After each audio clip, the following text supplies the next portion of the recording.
Bienvenue dans Négatif, le podcast qui donne la parole aux créateurs et créatrices d'images et de sons. 2 fois par mois, nous vous proposons un grand entretien avec une personnalité du cinéma, du son ou de la photographie dont le travail artistique nous a marqués.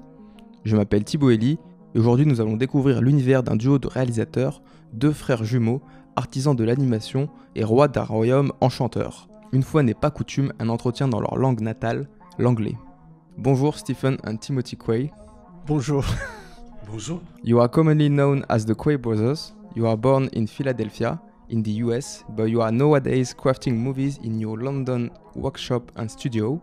Your first feature film, Institute Benjamenta, made in 1995, got a new release in France on the 4th of December. 10 years later, in 2005, you made The Piano Tuner of Earthquakes, another feature film, this time about a murder in a 19th century opera. Your movies take inspiration from a wide range of sources: Eastern European literature, South American magic realism, surrealist and expressionist traditions, classical art, especially music, and many more. We will discuss it later. Your work with stop-motion animation style is what made you famous as filmmakers. Music videos for Sparkle House, Peter Gabriel or Père Ubu, commercials for Coca-Cola, Badwa, Fox Sports or MTV, and many more, and thousands of short movies by the names of Street of Crocodiles, In Absentia, The Sandman, The Cabinet of Jan Svankmajer, or latest in the row in 2019, The Doll's Breath. You also did work with theaters and opera production, designing large-scale sets and decors. Well then, Stephen and Timothy Quay, the Quay Brothers, your unique world composed of puppets and machines, your vision of cinema and the arts in the 21st century, the power of sounds and images. We will explore all these dimensions of your imaginary world with you in this new Grand Entretien de Négatif.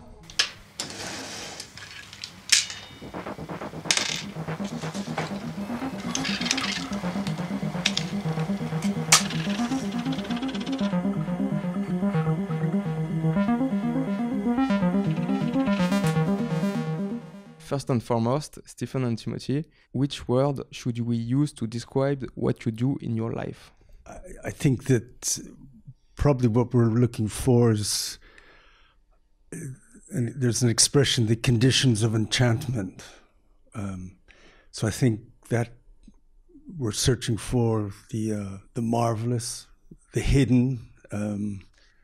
It's those kind of dimensions that are on the margins. They're not, you see them out of the corner of your eye. They're small epiphanies that happen.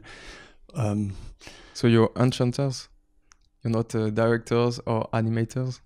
You know, because I don't think we have to remind ourselves what we are in the creative process, because there's the two of us, there's a studio, there's the table where we create you're trying to create the marvelous, and you don't really think about it's a job to be done, and I don't think we put any big spotlights on the process. It's just we get up we're in the studio at 4 a.m. and we work till 7 p.m. It's a long day, and there's a lot of work to be done. Is this a job or a craft for you? The craft is a kinder word. I think it's an artisan. It's the métier of an artisan is because it's very skilled work in a way, but I think there's always a kind of modesty the way we approach our work. You're twins. Are you doing, you two, the same work? I mean, essentially, because we've grown up together, we both know how to hold a pencil, how to... it's what you do with that pencil, or what you do with in terms of conceiving a scenario or animating, but it's always a talk between the two of us. I mean, there's never 1 second where there's not some form of collaboration to making one single object. So we both do the decors. I mean, all the different métiers within the puppet animation. It's something that whoever makes the puppet animates that puppet. That's the one distinction that we make, because that person has come to terms with the fictional character that he's working with. So that's probably the only delineation. Do you consider your work as animation?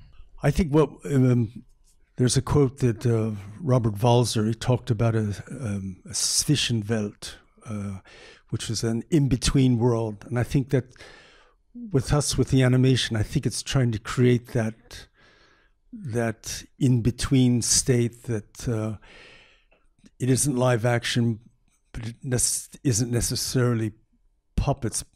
But of course, it's both. So I think the important thing is to make it invisible between whether it's sometimes live action or animation. You can't be sure. You're trying to get out of the cinema medium some of these most magical properties, maybe? Yeah, ideally that you're searching for that something you didn't expect. In other words, when you're staging a scene, you have a certain hunch, an idea of where you're going, but I think what you're always looking for is the chance encounter, that moment where forces coalesce that you didn't quite expect, and so you're there to kind of trap them, and that oftentimes makes the film go a little bit to the left, maybe a little bit to the right, or a little bit under. So in a way,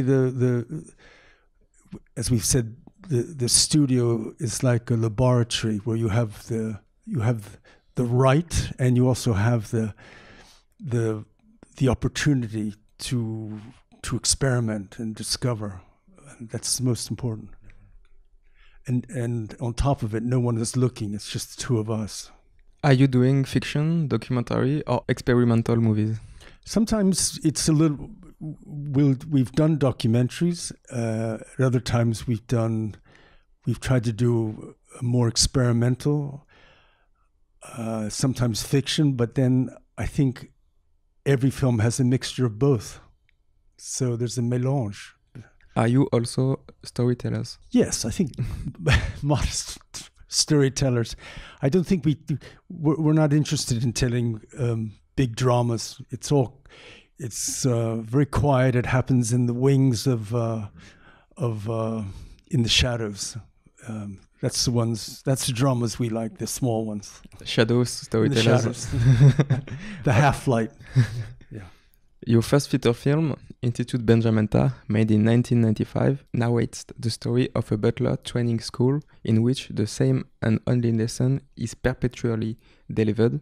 Jacob wanders through maze-like corridors of the institute, trying to unravel the mysteries of the lives of the Aga occupants of this strange establishment.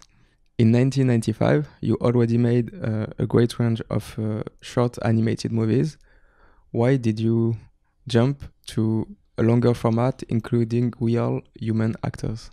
Well, we had just finished Crocodiles, Street of Crocodiles, and our producer just casually mentioned, had you ever thought of making a feature film? And we said, absolutely not.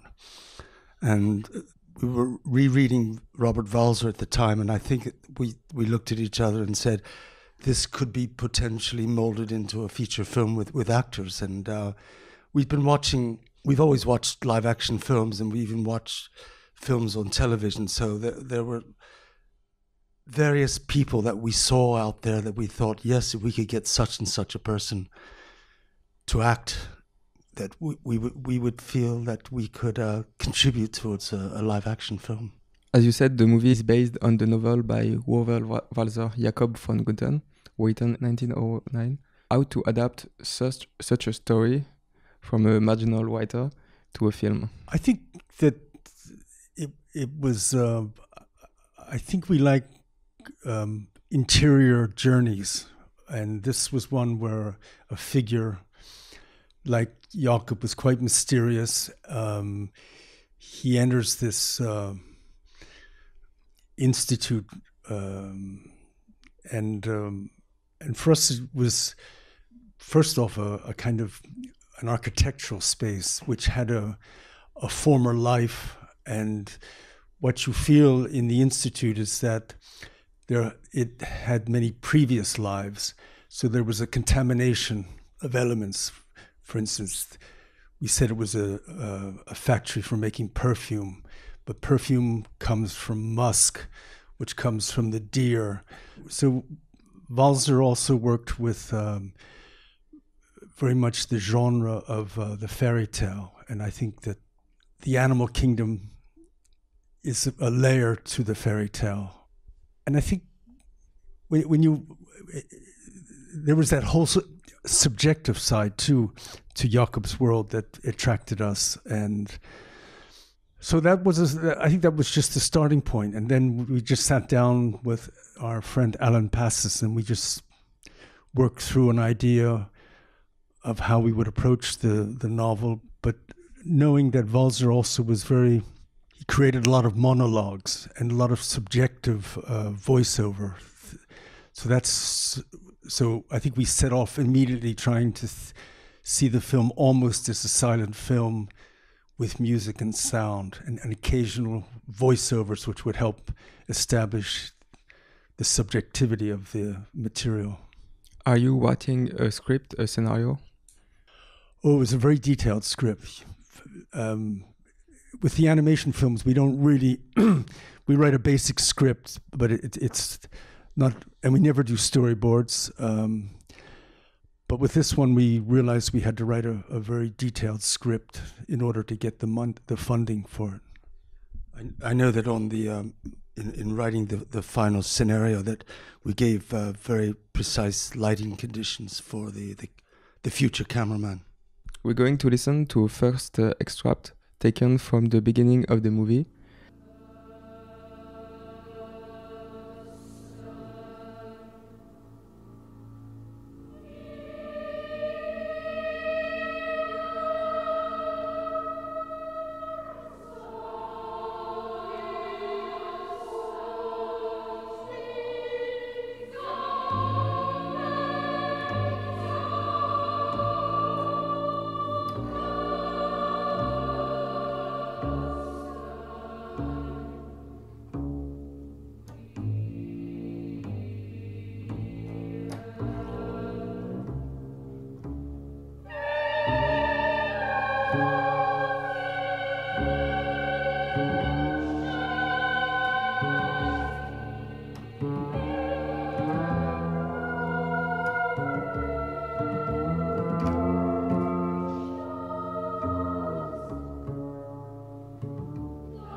It's the one thing that we asked of Leszek Jankowski, the composer of the music, of this music, that we gave him a text about how a text of Robert Walser of how the fork should be held, and we said to Lek, it would be great if you compose something for a children's chorus, and that's all we said. And then when we visited Poznań to talk and he invited us into this room, and there were 68 kids, and they all stood up and they sang this piece to us. So it was a bit intimidating, but then afterwards he had a double bass player improvise the double bass over top of the chorus, the children's chorus. But it's beautifully austere and really sets the tone for the film. There was also a small piece of music just before it it was one of the children's songs by Karl Orff, and it was called The Riddle. And I think that really sets the whole tonality of the film, this riddle. In your movies, do you always get the music before starting shooting? I think, no, for sure, the music always comes first. There's only been one film where we didn't have the music first, and we were panicked, in a total panic about that. But it's a precondition that we have the music first. I think the reason for that is that we've always there's this quote that I think we quoted Bergman, where he said that our films obey musical laws rather than dramaturgical laws.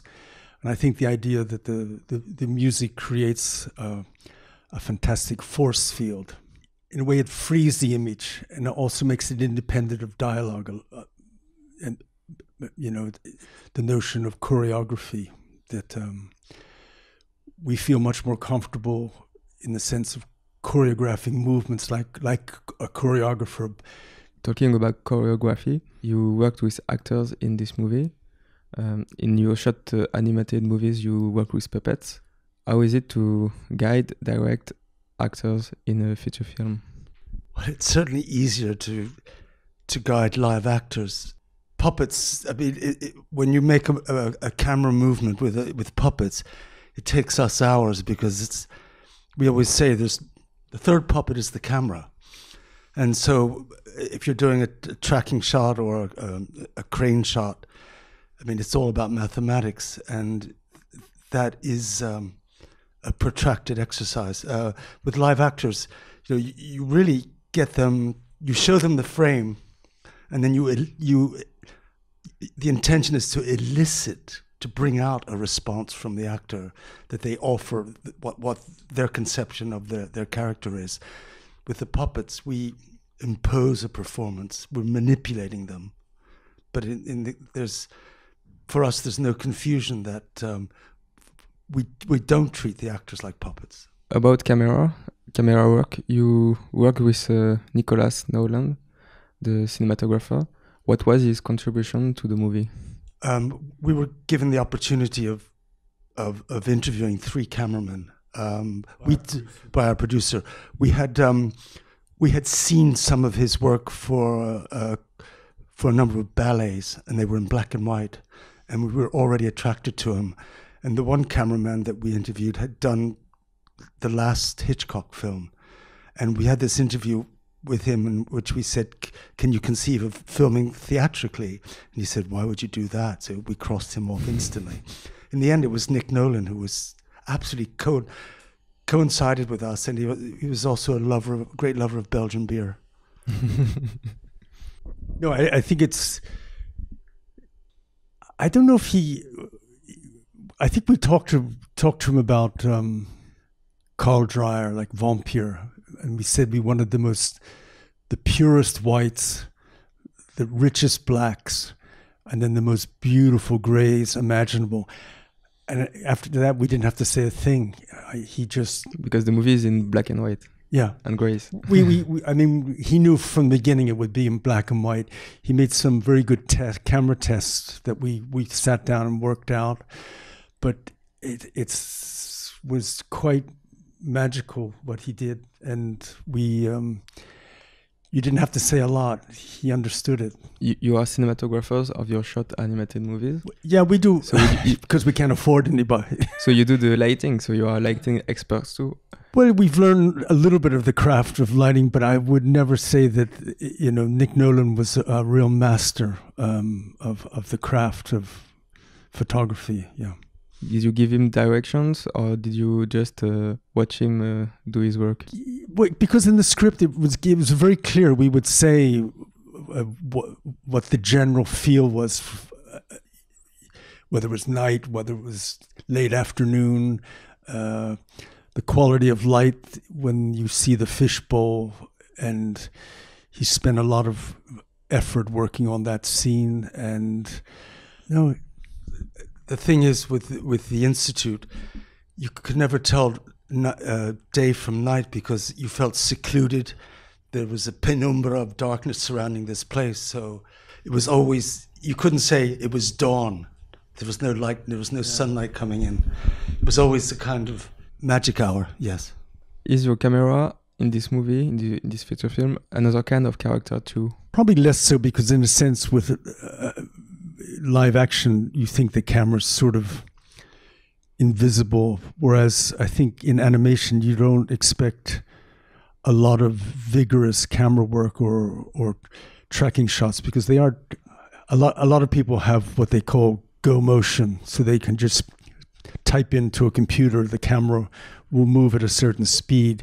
We've never been able to afford that kind of equipment, but for us, I think there's that humbleness of getting down on our hands and knees, and one of us pushing the camera 1 millimeter. That humbleness is important to the craft of. Not sure we answered your question. Kind of.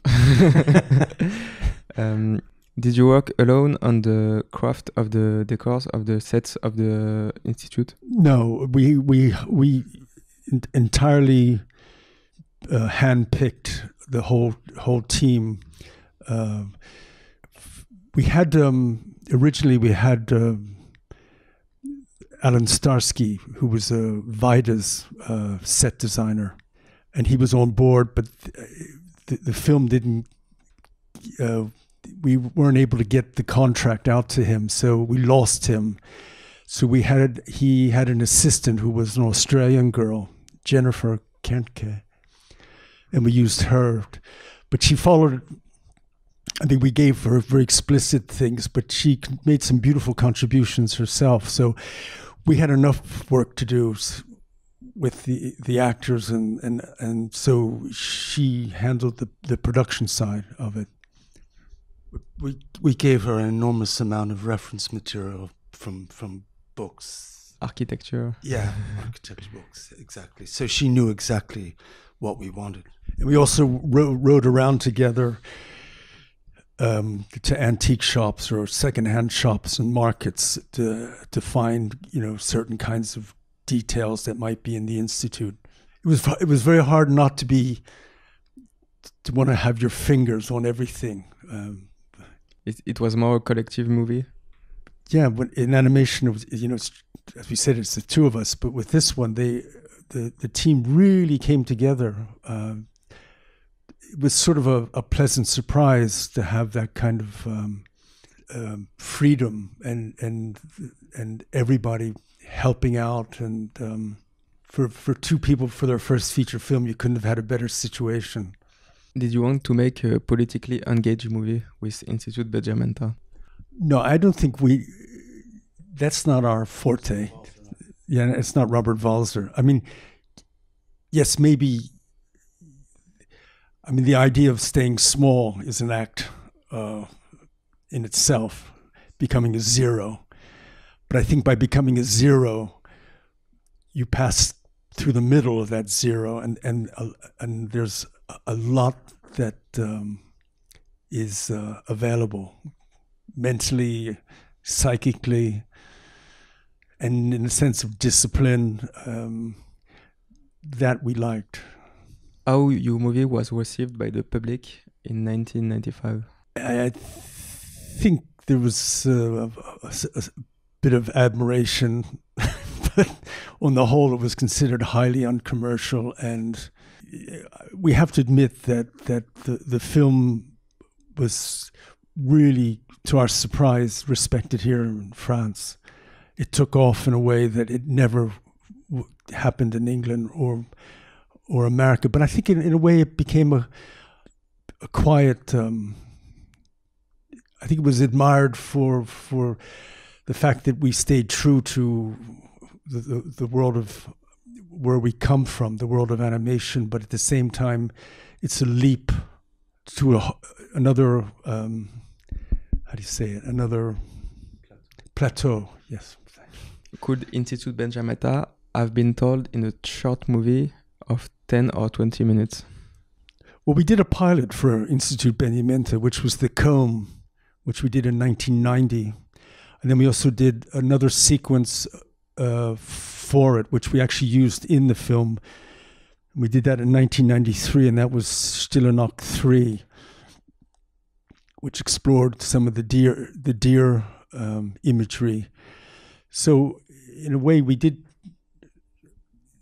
court the fairy tale idea of this prince on the edge of a forest coming to awaken a kind of sleeping beauty figure. But the feature film needed the flesh of 90 minutes. Was it difficult to edit? I think no, it wasn't difficult, because in a way it followed pretty much the way it was written in the script, although there was we made a few abbreviations, and we cut some scenes and out entirely, and then we transposed a couple of scenes that should have been later in the film to earlier, and vice versa. But on the whole, the music really established the trajectory. So let's talk about the beginning of the Quay Brothers. Do you remember the first images that affected you? Well, I think as kids, our parents used to take us in the summer to a mountain area called the Poconos, which had a sort of these beautiful old cabins. And behind the cabins there was a very deep forest. And I remember that we would walk out amongst the forest, and suddenly you'd see a deer. It was quite magical. So I think that No, I think the important is the sense of going into a forest and how you smell the forest with your eyes shut, but I think the forest became a real symbol of potentia and the hidden, what would come from. So this is a sensitive relation to the world, because when I say the images that could have been, I don't know, paintings or TV or cinema, but you said forest. Yeah. I mean, it's true. As children, we were brought up on TV. It's not that we've forgotten certain images, but we watched a lot of junk. I think that was early television, so it was black and white. We were only allowed an hour a day. Yeah, parents limited our watching to an hour a day. But, we saw some Disney, we probably were a little touched by it. And I remember that even our grandmother took us into Philadelphia to see one of the Disney films, and that was an event. In the theaters? In a big cinema. Pinocchio, yeah. Which was interesting because the opening sequence is multi-plane, so maybe that stuck with us, that sense of depth. If you didn't watch a lot of TV, did you read a lot as children? As children, I don't think we read that much, but we drew constantly. And I know we did either Westerns, cowboys shooting Indians, which should have been, I think we actually had Indians killing cowboys. And we did a lot of architecture drawings. We were fascinated by, I remember at one point being stunned by Frank Lloyd Wright, seeing something of his, and then suddenly we drifted towards doing little drawings of architecture. Also, I remember that we had those games where you actually build things. So you could assemble something in 1,000 different variations. And I think that used to occupy us quite a lot. But we didn't collaborate then. When you were teens, not children, did you go more to the cinema and read more literature? I think it was when we went to art school in Philadelphia that we had a teacher who had a fantastic 16 millimeter collection, which was the reason why he was hired. He wasn't really a certified teacher, but his enthusiasm was fantastic, and he showed a whole range of international foreign films, as well as his favorite was the English cinema of the time of, say, Carol Reed, Lindsay Anderson, Hitchcock. We saw everything of Hitchcock.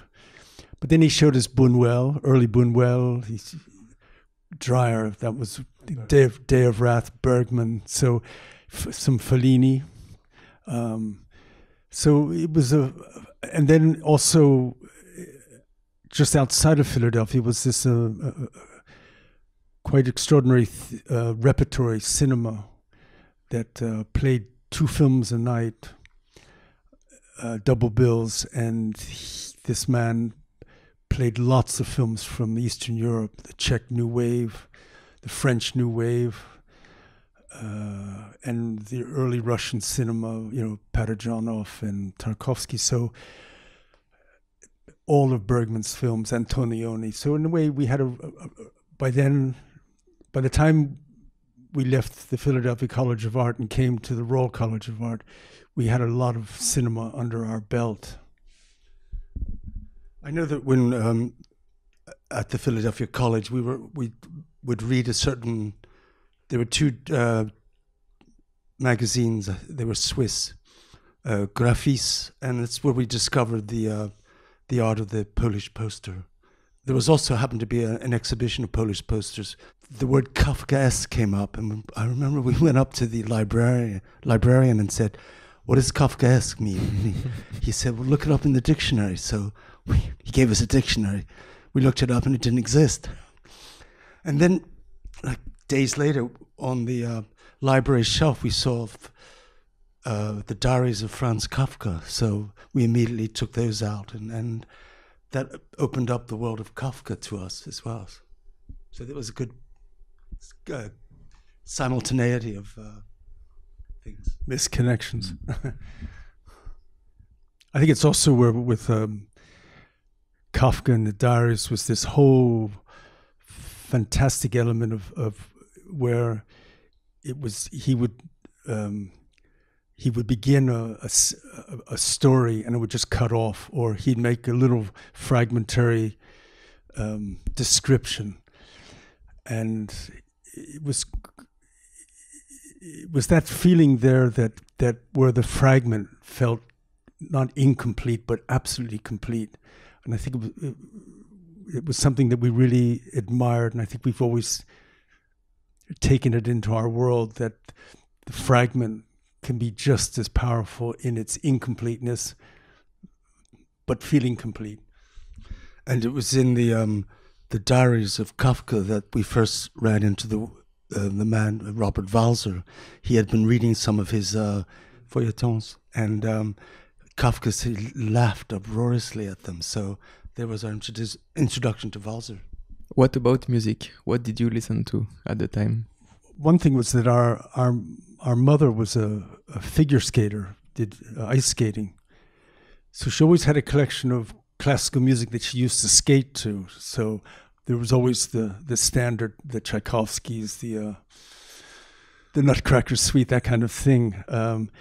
As we slowly, got to know a little bit more about music, that we discovered Stockhausen and at the same time Debussy, Ravel, and it was just a slow exploration.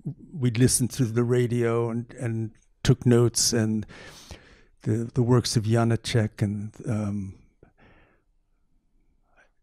the final year at the Philadelphia College of Art, we had an English professor who was visiting and taught for the final year, and he asked us what we were doing.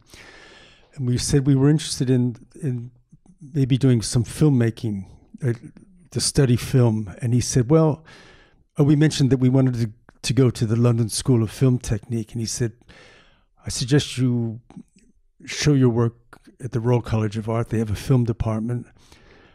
Show your illustration, graphic work, and then you'll transfer. You can make a transfer. So we got into the college. And then when we tried to transfer, they wouldn't let us. But maybe that was a good thing. But while we were there at the Royal College, we made 3 cutout animation films, because by then we'd seen quite a bit of work by Jan Lenitsa and Borovchik, their early animation films, which made a big impression on us. So that was the origin of your decision to do animation? I think it was, because I think it was that idea that Paul Klee said, to take a line for a walk. And I think it was just a hunch that we just wanted to explore what animation was capable of. And puppets came much later. I think that after the Royal College of Art, we came back to America to pay off our debts. And while we were there, we made a lot of drawings individually, away from each other. Posters? The black drawings. For posters? Or for... No, they were individual, like, compositions in pencil, but they were quite dark, and we called them in an offhand way, we called them the black drawings. We didn't have any other idea for it. And we sort of saw it as a kind of failed cinema, because you almost imagine that they were imaginary settings for the cinema, but of course they had no sound, they had no depth, we couldn't use music. So in a way, I think what we were working towards was the realm of puppets, which we thought there we could work intimately, as we've talked before, on the tabletop. And that's really when we had the chance, when we returned to England after paying off our debts. That's when we first got a grant from the British Film Institute, and we said we'd work with puppets, and that's how it started. Who is Keith Griffiths, the producer of your first films that you met in the Royal College of Art? Keith was a student also at the Royal College, but he was in the film school. We weren't. And so at one point, at the end of the third year, he said, "I have to make a film. Would you like to have my money to make it?" We both thought, this is mad. We chose not to. But when we went back to America, we corresponded. And when we came back in 1979, he was at the British Film Institute working. And he said, "Why don't you write an experimental film?" And typically we didn't want to be... We had no conception of what an experimental film was. So we said, okay, well, we'll write something. We went to Amsterdam. We wrote a puppet piece and sent it back to him. And then he said, 6 months later, "You have the money, make a puppet film." And we hadn't the slightest clue how to make a puppet film. So it was a journey of discovery and failure. But at the time, there was no internet, so you couldn't research. So how did you learn? How to do it in a very quick manner, like you could do now. How did you learn then? There were some books, and there was in fact one woman who we found out was working at one of the production companies, who was Czech, and she'd worked with Jiří Trinka in Prague. And so we managed to meet her, and we talked a lot, and it all helped to sort of build up an image of how you make a puppet film. And again, it was done very slowly with lots of mistakes. What kind of mistakes? Like the film coming back completely black, like not having enough light. So again, instead of having a black drawing, you had a black film. Is the first mistake of a cinematographer. Yeah, exactly. And then you realize that animation is very time consuming. So you learn very quickly not to make mistakes like that, or as few as possible.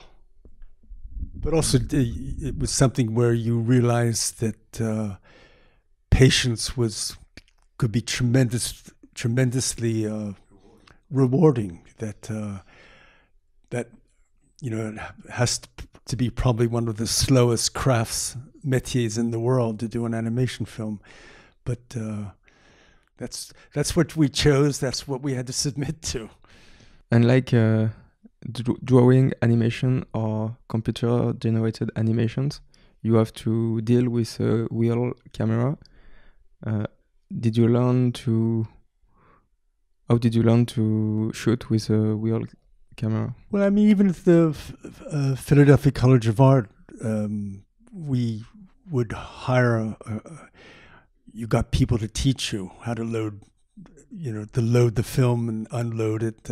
First working with 8mm, but then at the college we worked with 16, and then at the Royal College more 16mm. But I think the step up to 35 millimeter when we first did Street of Crocodiles was that moment when you suddenly realize that the craft is very serious now, and it could be very beautiful. 60 millimeter always felt a little bit like a hobby or something slightly inferior. I know it isn't, but 35 was special. Yeah. Did you quickly do complex, difficult camera movements? We did, yeah. I think we did. I think you rose to the occasion. So the move from 16 to 35 made you more ambitious. You know, you tried things out. And bigger cameras too? Yes, particularly. We had with 16 mil, we had a very small tracking device, which was the width of a table, and you could only wind up about 10 centimeters. But with the 35 mil camera, we got one of those old fashioned, so it's a television tripod, and which we had somebody make a kind of geared head so you could animate it a single frame at a time. So that was a discovery. That was important to how you can embellish a film with a tracking shot or a crane shot. Or you talked about mathematical. I would spend hours doing the mathematics of how does it going work? up, tilting, and tracking forward, and arriving at the exact precise moment. So many mistakes. And if you make a mistake, you have to start over again. Yeah, start over. Is cinema first and foremost about rhythm?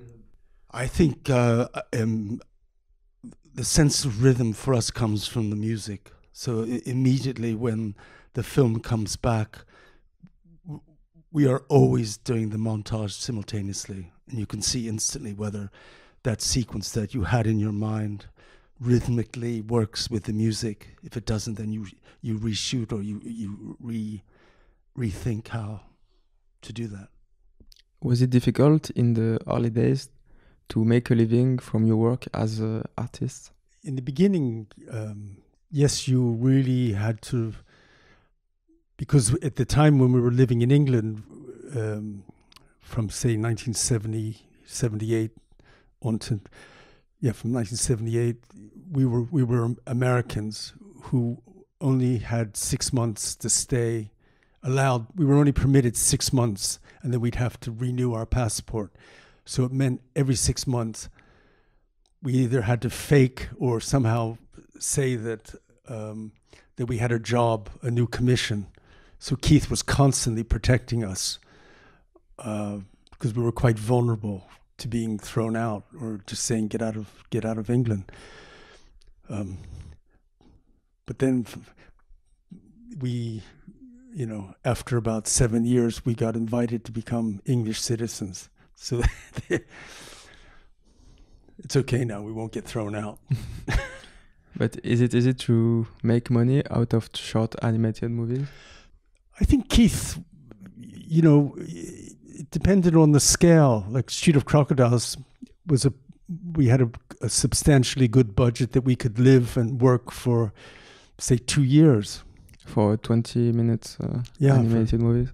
But it was on the strength of Crocodiles that we had a projection of Crocodiles and one of the other short films. And the day after, or a few days later, we got invited to do Sledgehammer, Peter Gabriel, and we thought, it's come to this.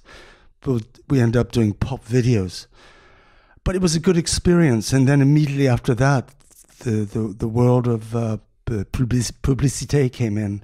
Commercials. Yeah, and we started doing commercials, which were amazingly lucrative. And we realized that if we did one a year, it would allow us to work. One commercial would take 6 weeks.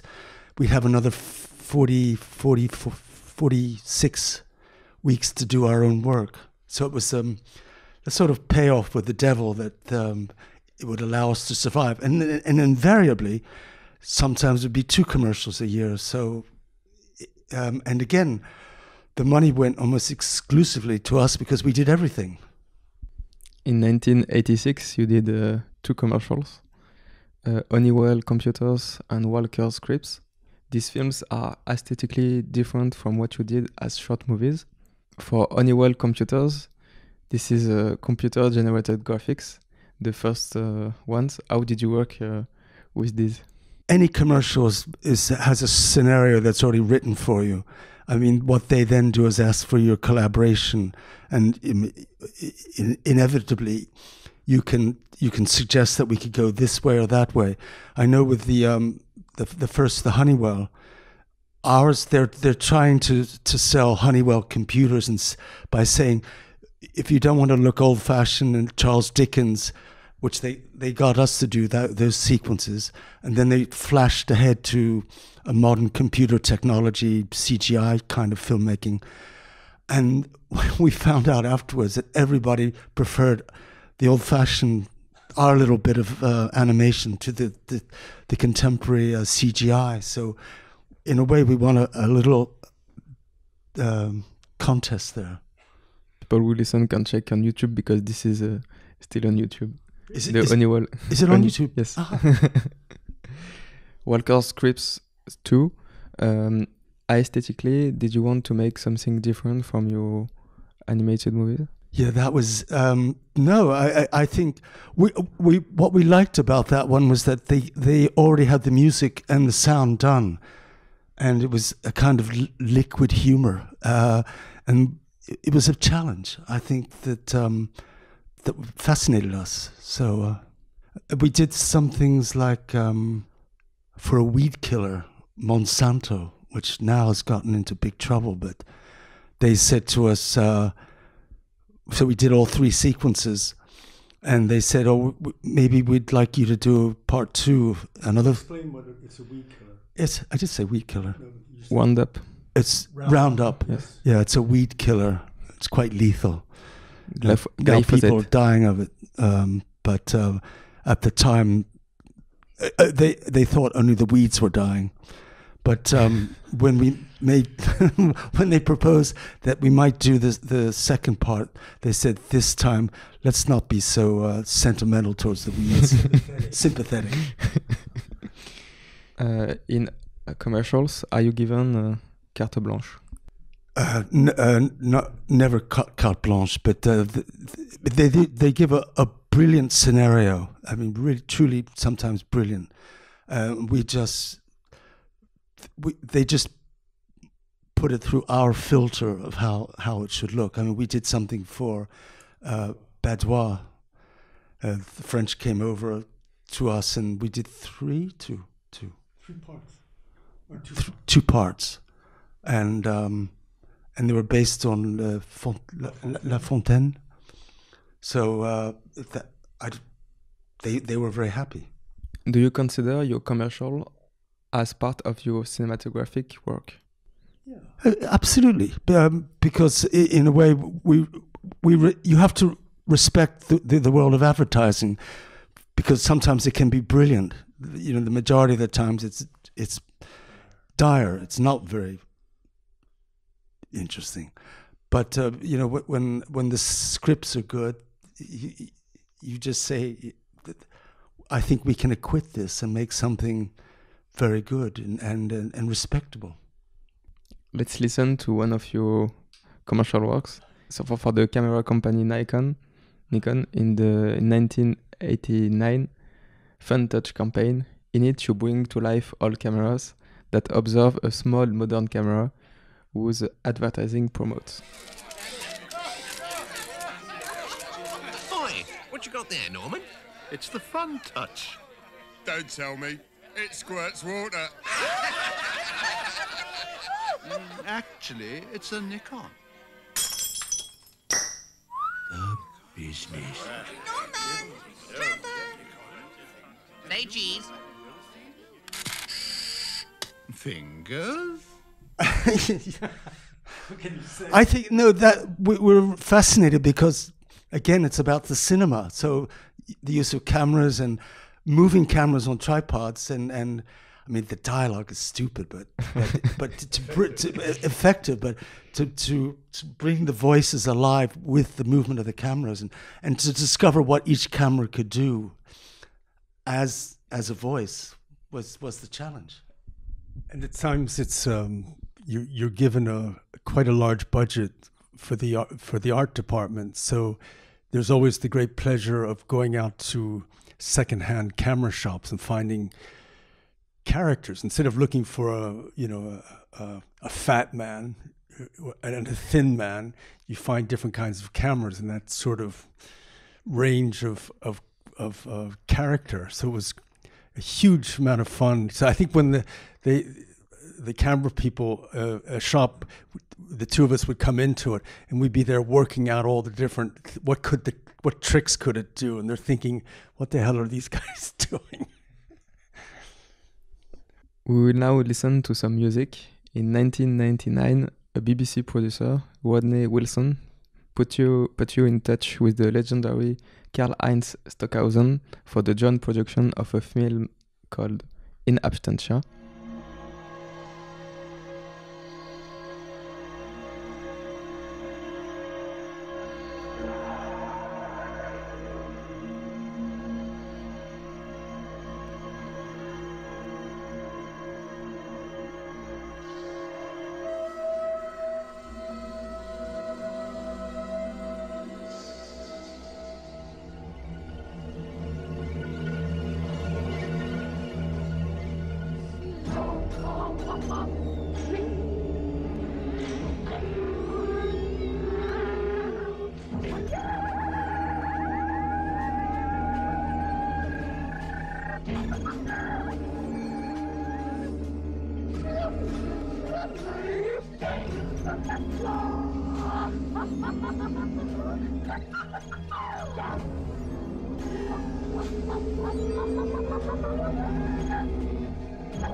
So after listening to the music, can you tell us how was this collaboration with Stockhausen? In short, there was no discussion with him. Initially, we had to send him a number of films just so he could approve them, which he did. And then we were told that through the Rodney Wilson that the music, this was in April, and we were told that the music would arrive on August 21st at 12 o'clock noon, and it did. And at that time we were making, we had ideas what the music would sound like, because we've known Stockhausen's music. And so these camera tests were carried out knowing what it might sound like. And when it arrived, I remember both of us sitting down with this big magnetic tape, and we played it to one of the camera tests, and we slid it something like 25 frames one way or the other, and it was in absolute sync. And so we thought, okay, we know how to film this now. So this was like a kind of a music video, of a music clip? No, in the process of making? The commission was that the BBC was going to commission the composers first. So the music, each composer had to create 20 minutes of music. Then the directors were brought on board to deal with the music. So it was the Dutch composer Louis Andriessen was given Hal Hartley. John Tavener was given to Werner Herzog.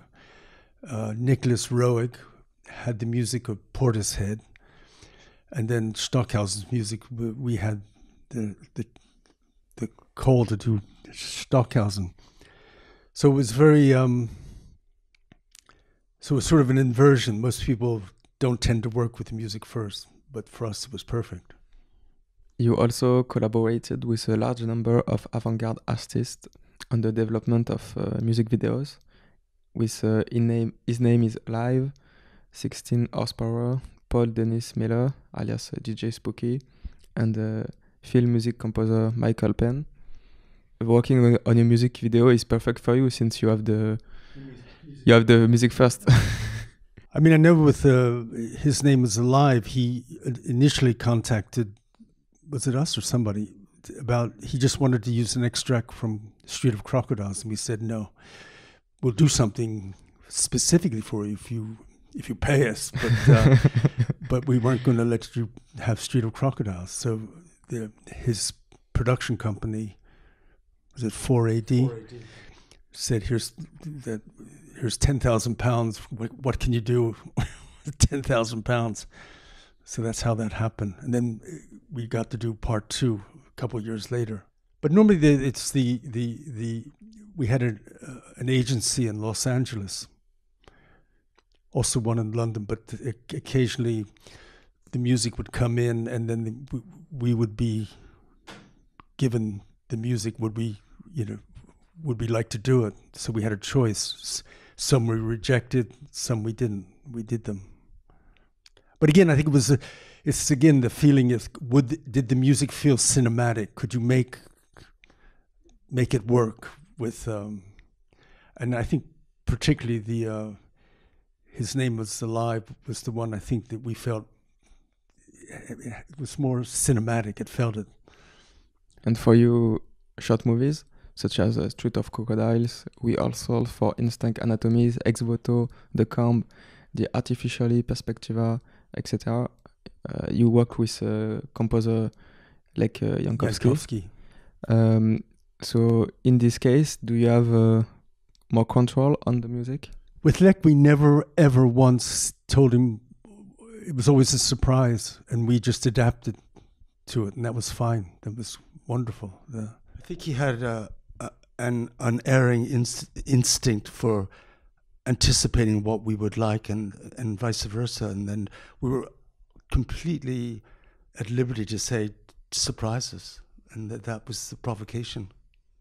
Apart from Benjamenta, when we said a chorus of children, that was the only thing we ever insisted upon. So we're going to listen to a bit of Jankowski music for Street of Crocodiles.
A few more questions. Do you go to the movies a lot nowadays?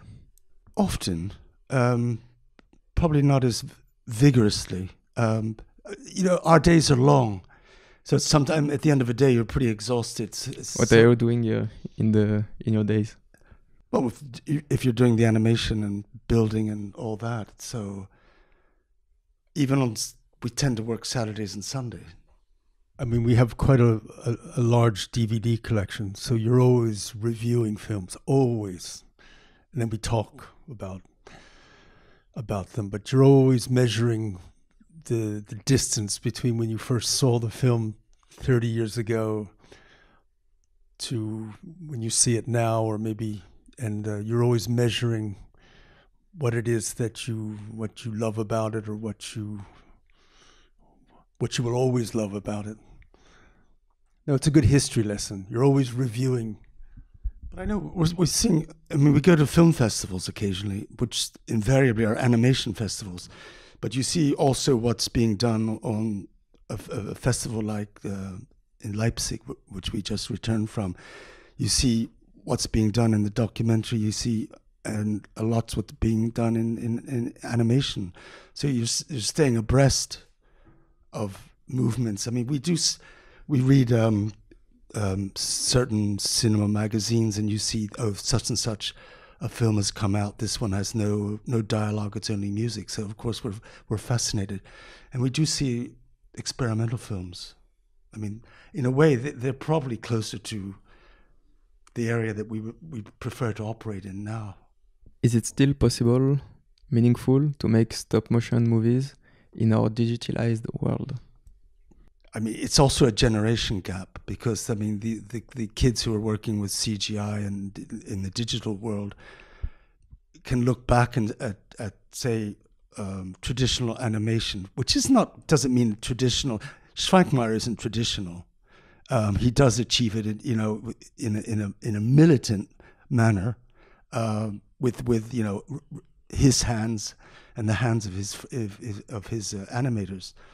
So I think it's a little bit false to say that, or to think that the digital side is preeminent now. I mean, there's probably more people using it because it's available tools with the computer and all that. But a lot of them, they're not filmmakers. They're just technicians in the service of something else. I think also that when the people watch say puppet animation by us, they can see that we work very strongly with organic material, and that's something that CGI cannot. You can smell the difference instantly. Everybody can, and I think it's amazing how the brain so quickly knows it exactly. Feels it in the cortex of the marrow of their whole bone system, that this is CGI. Everybody relaxes a little bit when you see sort of the organic world and real three-dimensional space being used, and I don't mean like 3D, but the third real dimensional space. I think everybody, depends how good it is, but it's you respond very powerfully physically with that kind of animation. Do you feel like prehistorical directors? I don't know. You'll have to tell us. I think we feel pretty youthful about the work, and that there's much to explore there. I think the thing is that yes, you say the Quays, they do puppet animation, but it's an easy description. I mean, they may use puppets, but they use them in a way that extends or floats another world, that it isn't just an easy vehicle for charming people, but that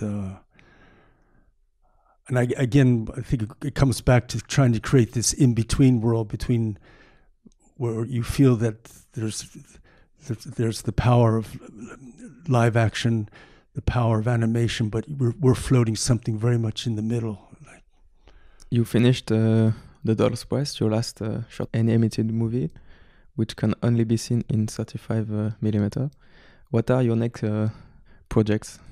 We began an animation film on Bruno Schult's story, this sanatorium under the sign of the hourglass, which we've done something like 20 minutes of filming, and so we'd like to return to finishing that. So that's we're looking for money, of course, but it's a feature.